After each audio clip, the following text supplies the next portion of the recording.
Assalamualaikum warahmatullahi wabarakatuh. Ilmaan Oromoo addunyaa mararratti argamtanu har'a waan ajaa'ibaa tokko isinitti himuun barbaada. Akkuma suuraa mata duree irratti argitanu har'a feesbuukii isaarratti illee Abiyyi Ahmad uummata Sooriyaadhaa faxarsiisaan oole jechuudhaan sooshaal miidiyaa irratti argaa jirtan. Maashaallah jenne maashaallah jenne warri waan akkanaatii waggaa sadii waggaa afuriif baay'een isaanii shawwadamaa turan har'allee waan dammaqan natti hin fakkaatu. Baay'ee tokko na dhibe. Namni uffataan yookiin fuuldura namaatti tamariidhaan nama sobuun keessoodhaan rasaasaan uummata miskiina fixuun otuu dhaabbatee akkami jennee itti iyyine nu dhagahuu didan. Yaa Abiyyi uummanni Oromoo si jaallata inni waggaa baay'eedhaaf itti iyyine kadhanne. Dhiisii fakkeessaa kana dhiisii kaameeraa fuulduratti malee biyyattiin kaartaarra malee lafa hin jirtu jennee itti boonye. Isinin dhageenyu jedhee hayyoota isa gorsanu ilmaan Oromoo mana hidhaatti guure ofii isaatii amma waan qabee gadi dhiisu wallaalee otuu inni jiru otuu inni paarlaamaa irratti uummata walitti guure waan adda addaa qabaxaaxaru uummanni soddaan isaadha. Akkanatti amma funyaan isa qabattee jirti. Filannoon torbii tokko yookiin guyyaa 10 wayita hafee jira. Uummanni Oromoodha paartiin inni filatu hundisaa filannoo keessaa erga bahee ture. Oromoon nama filatuun qabu jechuudha. Filannoon isaa qawweedhaan ala biraa tokko akka hin qabne murteeffate bosonatti jaalmarroo biratti yaa'aa jira. Qeerroon ergasii dhagaadhaan wayyaanee aangoorraa buuse har'a rasaasa malee diina ofirraan buusuu hin dandeenyudha murteessee jira. Amma ilmaan Oromoodhaa eenyuun filachuudhaaf filannoon dhufaa jira. Abiyyi bakka deeme hundatti nama barbaadan filachuu dandeessan jedha. Namni biltsiginnaa hin deeggarre ilmaan Oromoo ta'ee eenyuun filachuudhaaf ta'a kan jedhu gaafii guddaadha.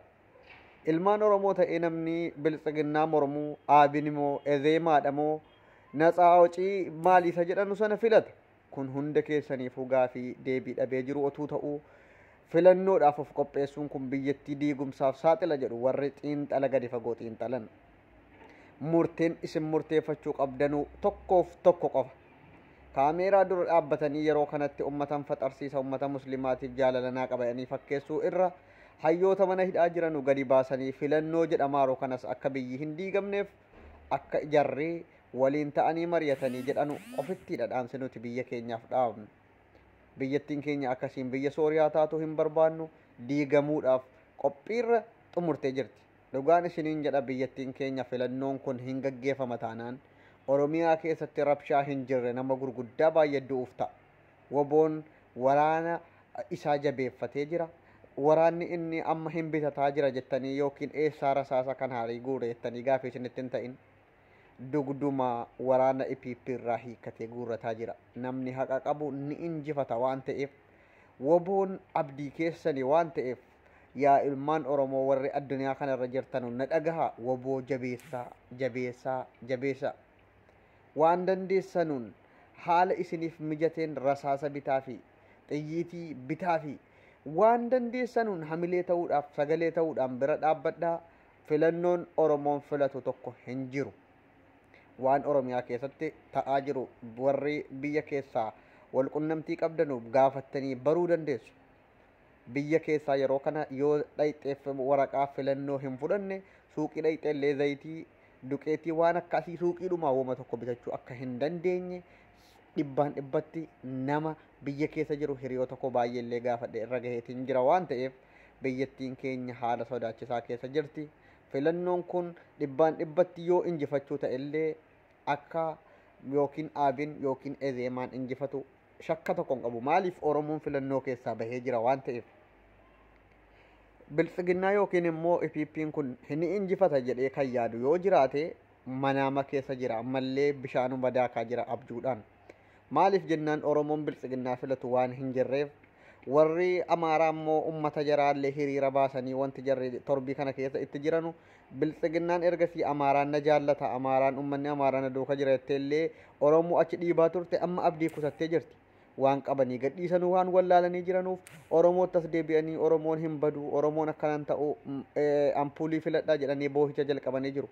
oromoon garuu nuti marroo malee isin hin beeknu yeroo nuti isinitti boonnee nuti qeerroo dhiiga qeerrootiin aangootti ol baatanii dhiiga keenya lolaasinaa mana hidhaatii baaftanii nun ajjeesinaa jennee isin kadhannu nu dhagahuu diddan jechuudhaan qeerroon ergasii karaa nagaa murteessee falmii isaarra ture har'a karaan nagaa waan isa hin baafneef bosonatti marroo biratti akka jiruun achi jigaa jira.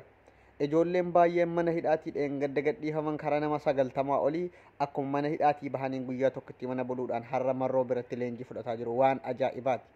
Poolisiin Oromiyaa baay'een isaaniidha. Humni adda jedhamee dheengadda leenjifame baay'een isaa meeshaa guutuu wajjiniin waraana adda bilisummaa Oromootti marroo biratti makamuu jalqabee jira. Abbo Oromoo hin gaddin abdii guddaa qabda siif hin hima abdii guddaa qabdaa na amani. Ati ni bilisoomta filannoodha jettee waa tokko of hin dhamaasin filannoo wayitu hin jiru. Akkuma duraanii filatamneerra jedhaniitu maangoora ta'anii biyyatti diiguu yoo taate malee filannoon otuu namni filatamu paartiin mormitootaa hin jiraatin filatamu tokko hin jiru. Namni tokko qofittiin eenyu wajjiniin falmee eenyu filatama eenyuun isa filata. Namuma tokko jira isuma filatama isumatu iyyuu darbineerra jedhee kaartoonii wantoonni sana kan filannoo sana garagalfata jechuudha. Kanuma isiniin jedha marroo jabeessaa haasaan marroon haasaa jiru onni namatti tora. Onni namatti tora. Gammaddii akkati burraaqxee jiraattu oromummaa keetiin boontu si godha. Isin nu jaallattu nuti garuu isiniif duuna jedhe marroon dheengaddaa haasaa keessatti. Waan dandeessanuun woboo jabeessaa namni haqa qabu waraanni biltsiginnaa dhibbii waraana woboodhaa 10 hin dandeessu. Maaliif haqa qaba woboon ummata oromootiif falmataa jira. Saba isaa du'aa jiruuf falmataa jira waan ta'eef an dhugaan isiniin jedha warri hordoftoota yuutuubii Abdushee Tuubii kana jalatti argamtan subscribe gochuudhaan hunda keessanuyyuu nu jajjabeessa waahii kana irratti gadi fageenyaan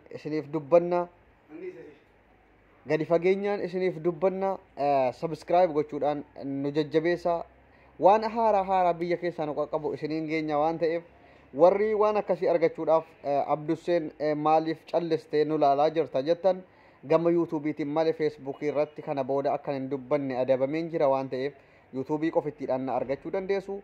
Jaallattootniif dinqisiifatnoonni kan koo baay'een keessan akka in haqa ilmaan Oromoodhaa yoomuyyuu hin nyaanne na beektu waan ta'eef an waahii filannoo kanaas waahii karaa kaafaawotiin karaa nagaatiin filannoodhaan ummanni Oromoo bilisa baa jedhu kanallee waan inni itti namanneef haasaan marroon haasa'aa jiru waan abdiin itti horee jiruuf an kanaan booda waraana adda bilisummaa Oromoo hamma humni koo danda'uun gargaaruudhaan ala haasaa warra karaa nagaatiin bilisoomna jedhanuu hin dhagahu. Marroo jabeessaa marroodha abdiin ummata Oromoo isiniin jedha. Hundi keessanuu sheer gochuudhaan ejjennoo keessan jabeeffadhaa isiniin jedha. Galatoomaa.